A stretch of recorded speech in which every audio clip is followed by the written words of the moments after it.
Hello mga kakusina! Ako po ulit sa Ate Angel ng Kusina ni Angel, and for today's video, gagawa na naman po tayo ng another dessert recipe na baka hindi mo pa nagagawa or nasusubukan sa iyong kusina. Kaya't panoorin mo na ang buong video dahil madali lang po ito. So una, meron po tayo ditong cake bars. Nasa sa inyo na lang yon kung anong flavor. Pero ito kasi, ito na lang natitira sa ref ko. So ito po makapuno flavor and ito custard flavor. So ganon, ilalagay lang natin to dito. Tapos po, ifa-flatten natin yan later. Ayan, o diba? Alam nyo ba, ito, sobrang tagal na sa akin nung lagayan ko na yan. And napansin nyo naman yan kasi sa mga ginagawa nating dessert.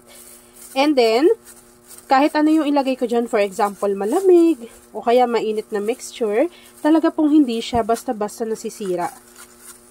Ayan, kapareha lang to ng brand na ginamit natin, yung mga dati nating mga dessert dyan. No rectangular size ko. Kasi may iba't ibang size naman sila.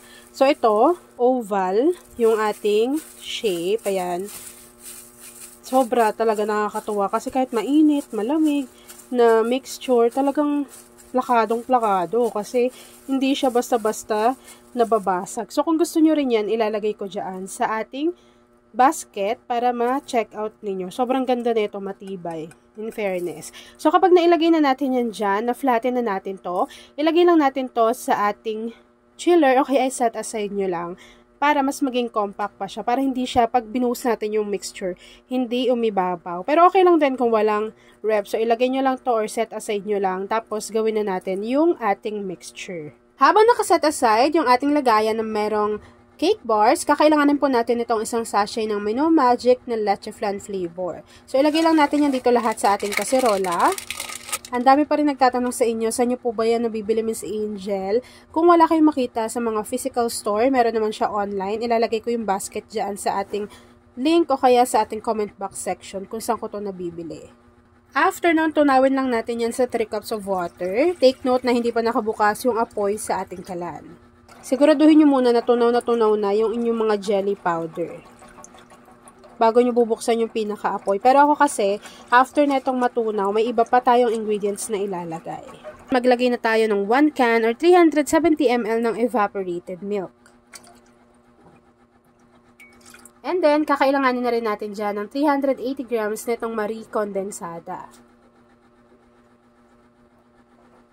Maglagay din tayo dito at least half teaspoon ng vanilla essence or vanilla extract. And then, kapag nahalo nyo na po yan ng maigi, pwede na po natin buksan yung ating apoy sa ating kalan. Kapag nabuksan na po natin yung apoy sa ating kalan, lutuin lang natin ito over medium to low heat. Hintayin po natin na kumulo yung ating mixture.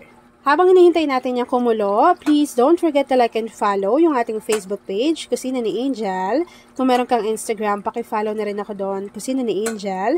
At kung gusto mong matuto pa ng iba pang mga recipes o kaya naman gusto mong mag-share ng mga niluluto mo everyday, pwede kang sumali sa ating Facebook group. Andyan lang po yan sa ating Facebook page. At kung isa ka din sa dessert lover, say hi Angel sa ating comment box section at ilagay mo na rin kung taga saan ka nanonood. At ayun na nga mga kakusina, kapag nakita nyo po na kumukulo na yung ating mixture, pwede nyo na pong i-off yung apoy sa inyong kalan at direct na po natin tong itatransfer doon sa sinet aside natin kanina na lagayan na merong cake bars.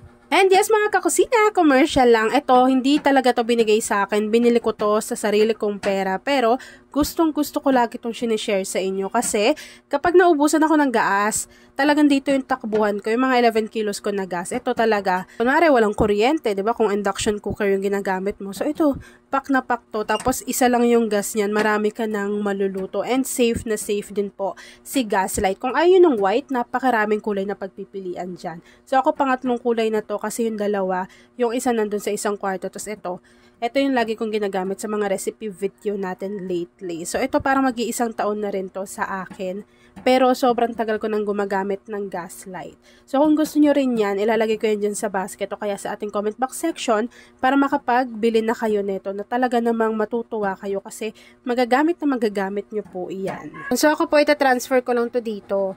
Kapag nailagay na natin yung mga mixture natin dito, hintayin lang po natin yung mag-set, mag-firm, and then after po noon, ipapakita ko na sa inyo kung ano yung natapos nating easy dessert recipe. At ayun na nga mga kakusina, once na nag-set na or nag-firm na yung ating recipe, pwede na po natin yan i-enjoy. At ayan na mga kakusina, tapos naman po ang ating easy dessert recipe na leche flan jelly ref cake. Kung nagustuhan mo yung ating video, please like and share this video. At kung hindi ka pa nakakapag-subscribe sa aking YouTube channel na Kusina ni Angel, please click subscribe button, click mo na yung notification bell, click all para lagi kang updated sa bawat ina-upload kong mga videos. Yan lang mga kakasina. Thanks for watching and enjoy this video.